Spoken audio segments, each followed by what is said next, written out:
يا نور هنخلينا طول عمرنا كده ايه قاعدين نلعب ونجري ونهزر وعاملين زي الهبل كده يعني؟ ما تيجي نفكر في مستقبلنا شوية. والله يا مازن مرة انت عايزنا يعني نعمل ايه؟ ما احنا اطفال يا حبيبي، عايزنا نروح نشتغل يعني ولا ايه؟ لا يعني ما قلتش ان احنا نشتغل، بس بقول يعني تعالي نفكر في مستقبلنا شوية. تعالي نشوف انا هطلع ايه لما اكبر وانتي هتطلعي ايه لما تكبري وكده يعني. لا يا حبيبي، وانا بقرر من دلوقتي؟ انا اللي يجيبهولي ربنا بقى ان شاء الله.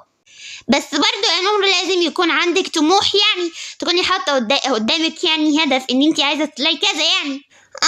انا من لبسي كده يعني تقولي ان انا عايزه ابقى ايه؟ مثلا محاميه. What the hell يا اخوان؟ ايه يا نور عملتلك ايه يعني؟ بخمن اهو. يعني بذمتك يا ابني ده بالذمة لبس محامية؟ هو انت يا ابني مخك فين؟ انت مخك بره عقلك ولا ازاي يعني؟ انا مش عارفه اقولها حتى. ايه ده؟ انت عقلك او مخك ده بره راسك؟ ايه ده؟ في الاباجوره اللي هناك دي يا ابني؟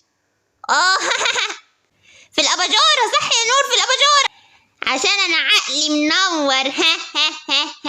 لا والله ظريف، والله ظريف. يهبل اللبس اللي انا لابساه ده، وانا لبس دكتوره بالذمه يعني كده محاماه؟ يعني ابقى لابسه سماعه وبلطو ونضاره وتقولي محاميه؟ والله انت عايز ضرب الجزمه. طيب فكك بقى خلاص. طب تقولي كده انا لابس ايه؟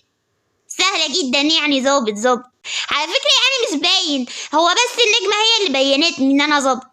لا والله يا مازن، لا والله النجمه هي اللي بينتك. امال ايه يعني؟ احط لك نسر كمان؟ حبيبي انت شكلك كده ظابط، الطاقية واللبس وكده يعني، ما تستعبطش بقى. طيب نخلينا في موضوعنا بقى. طيب يا مازن انت عارف ان الظابط شغلته ايه وكده يعني؟ طب قول انت عارفة الاول الدكتورة شغلتها ايه؟ طبعا عارفة يا حبيبي، وانا هبلة زيك. الدكتورة شغلتها ان هي تعالج المرضى، بتديهم بقى علاج وكده عشان يخفوا بقى وكده. قول بقى هو الظابط بيعمل ايه كده يعني انت عايز تطلع ظابط وما انتش عارف؟ محدش قال ان انا مش عارف، بس بصراحة انا مش عارف. والله يا مازن انت غبي. خلاص يا نور، هو انت طول الوقت قاعدة تشتميني كده؟ خلاص غبي يا انت، ما عندكش عقل. هو حيوان قاعد جنبك ولا ايه بالظبط؟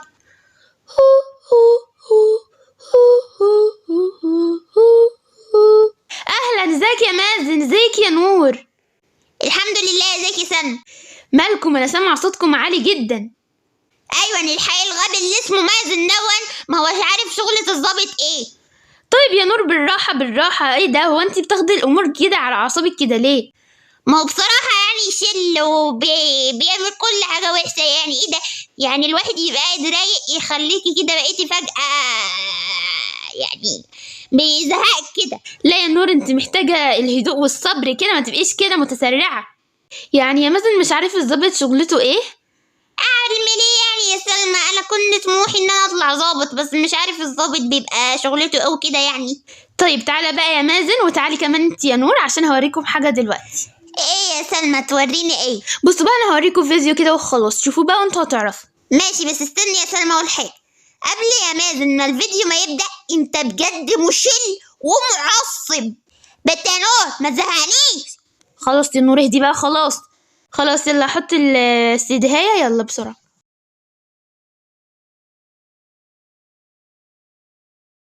دخل الأستاذ أحمد إلى الفصل حيا تلاميذه مبتسما.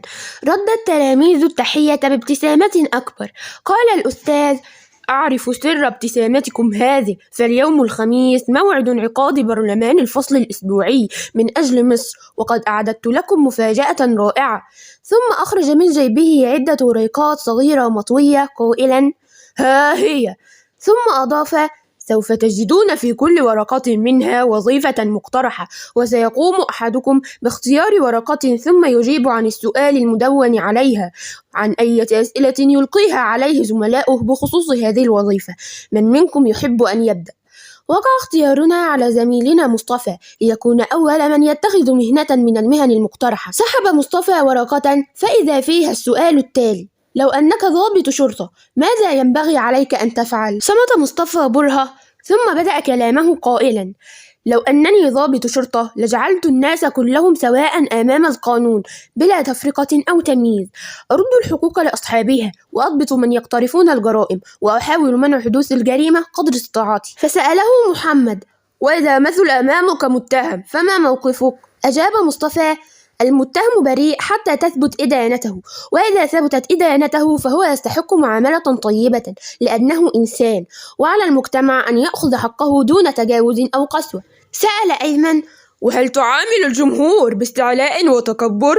أجاب مصطفى بسرعة: كلا، لقد ساقتني ظروف عملي إلى أن أرعى شؤون الناس الذين يحتاجون إلي، فأنا لا أرضى أن يعاملني أحد بجفاء وتكبر، وما لا أرضاه لنفسي لا أقبله لغيري، ولذا فإنني سأعامل الجمهور بكل احترام وتقدير. صفق أعضاء البرلمان المصطفى على إجاباته، وابتسم الأستاذ أحمد وقال: لقد أحسنت التعبير عن قيامك بوظيفة ضابط شرطة بصورة مشرفة.